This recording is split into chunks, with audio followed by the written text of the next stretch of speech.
For our next story, let's talk about the Indian capital.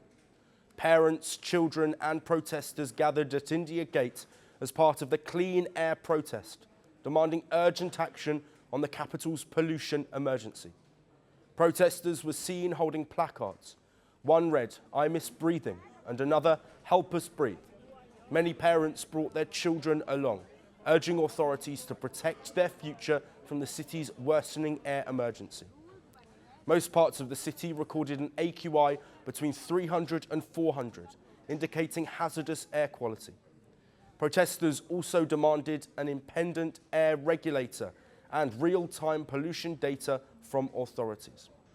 Delhi recorded an overall AQI of 370 at 4 p.m. on Sunday. Every year, the capital's pollution crisis turns into a major challenge for city dwellers.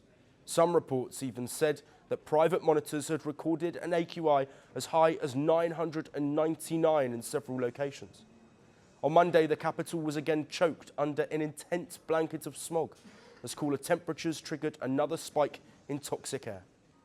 Experts warned that breathing the city's toxic air could damage the lungs, skin, hair, bones, and even fertility in some cases. Several demonstrators were detained by local police. Officials cited the lack of prior permission and road blockages as the reasons for the detentions. Protesters claimed that clean air was a fundamental right under Article 21. Air pollution के against अपनी protest raise करने आया हूँ, यही मेरा purpose है यहाँ, ताकि हमारी उम्मीद यही है कि नॉन वायलेंट प्रोटेस्ट रहे, जिससे अथॉरिटीज़ फाइनली इस पर कुछ कार्रवाई करें, जिससे एयर पोल्यूशन ना कि दिल्ली में बट सारे नॉर्थ इंडिया में इसमें कुछ सुधार हो, इस पर कुछ एक्शन लिया जाए, ताकि इसमें कुछ सुधार हो और ताकि आगे की पीढ़ियों के लिए इससे मदद मिले.